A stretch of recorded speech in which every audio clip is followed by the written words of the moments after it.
ವಿಜಯನಗರ ಜಿಲ್ಲೆ ಕೊಟ್ಟೂರು ತಾಲೂಕು ಕೊಟ್ಟೂರು ತರಕಾರಿ ಮಾರ್ಕೆಟ್ ಈಗ ಕೆಸರುಗದ್ದೆ. ಕೊಟ್ಟೂರು ಶಿಕಾರಿಪುರ ಆಗಿದ್ದ ಈ ಊರು ಕೊಟ್ಟೂರೇಶ್ವರ ಸ್ವಾಮಿ ಬಂದು ಇಲ್ಲಿ ನೆಲೆಸಿದ ಮೇಲೆ ಕೊಟ್ಟೂರು ಎಂದು ಪ್ರಖ್ಯಾತಿ ಪಡೆದಿದೆ. ಕೊಟ್ಟೂರೇಶ್ವರ ಸ್ವಾಮಿ ಇರುವುದರಿಂದ ಈ ಕ್ಷೇತ್ರವು ಪುಣ್ಯಕ್ಷೇತ್ರವೆಂದು ಹೆಸರುವಾಸಿಯಾಗಿದೆ. ಆದರೆ ತೇರು ಬೀದಿಯ ತರಕಾರಿ ಮಾರುಕಟ್ಟೆ ಕೆಸರುಗದ್ದೆ ಆಗಿದೆ. ಇದರಿಂದ ದುರ್ವಾಸನೆ ಬೀರುತ್ತಿದೆ. ಜನರು ಮೂಗು ಮುಚ್ಚಿಕೊಂಡು ಓಡಾಡುವ ಪರಿಸ್ಥಿತಿ ನಿರ್ಮಾಣವಾಗಿದೆ. ಆದರೆ ಇದಕ್ಕೆ ಸಂಬಂಧಪಟ್ಟ ಅಧಿಕಾರಿಗಳು ಇದನ್ನು ನೋಡಿಯೂ ನೋಡದಂತೆ ಇರುವುದು ಎಷ್ಟರ ಮಟ್ಟಿಗೆ ಸರಿ ಎಂದು ಜನರು ಕೆಂಗಣ್ಣಿಗೆ ಗುರಿಯಾಗಿದ್ದಾರೆ. ಪಟ್ಟಣ ಪಂಚಾಯಿತಿಯ ಕಸದ ಗಾಡಿಯಲ್ಲಿ ಮಳೆಗಾಲದಲ್ಲಿ ಹೆಚ್ಚು ಸೊಳ್ಳೆಗಳು ಉತ್ಪತ್ತಿಯಾಗುತ್ತವೆ ಎಂದು ಹಾಡನ್ನು ಹಾಕುತ್ತಾರೆ. ಜನರನ್ನ ಎಚ್ಚರಗೊಳಿಸುತ್ತಾರೆ.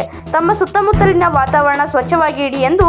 ಆದರೆ ಪ್ರತಿದಿನ ಸಾವಿರಾರು ಮಂದಿ ಓಡಾಡುವ ತರಕಾರಿ ಮಾರ್ಕೆಟ್ ಕೆಸರುಗದ್ದೆ ಆಗಿದೆ.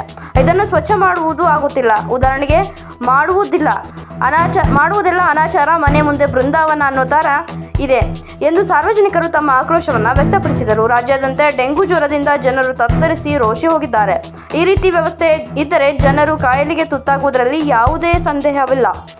ಇಲ್ಲಿ ಇನ್ನಾದರೂ ಕೊಟ್ಟೂರು ತರಕಾರಿ ಮಾರ್ಕೆಟ್ ಸ್ವಚ್ಛ ಮಾಡಬೇಕು. ಇದರಿಂದ ಅನೇಕ ತೊಂದರೆಗಳು ಉಂಟಾಗಿವೆ.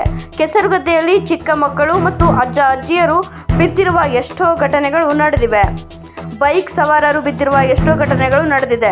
ಇದನ್ನು ಅನುಭವಿಸಿದ ಸಾರ್ವಜನಿಕರು ಇದಕ್ಕೆ ಸಂಬಂಧಪಟ್ಟ ಪಟ್ಟಣ ಪಂಚಾಯಿತಿ ಅಧಿಕಾರಿಗಳಿಗೆ ಊರಿನ ಜನರು ಹಿಡಿ ಶಾಪವನ್ನು ಹಾಕುತ್ತಿದ್ದಾರೆ. ಇನ್ನಾದರೂ ಎಚ್ಚೆತ್ತುಕೊಂಡು ಇದನ್ನು ಸರಿಪಡಿಸಿ ಜನರು ಓಡಾಡುವುದು ಅನುಕೂಲ ಮಾಡಿಕೊಡಬೇಕೆಂದು ತಮ್ಮ ಅಳಲನ್ನು ತೋಡಿಕೊಂಡಿದ್ದಾರೆ. ವಿಜಯನಗರ ಜಿಲ್ಲೆ ಕೊಟ್ಟೂರು ತಾಲೂಕು ರಿಪೋರ್ಟರ್ ರವಿ.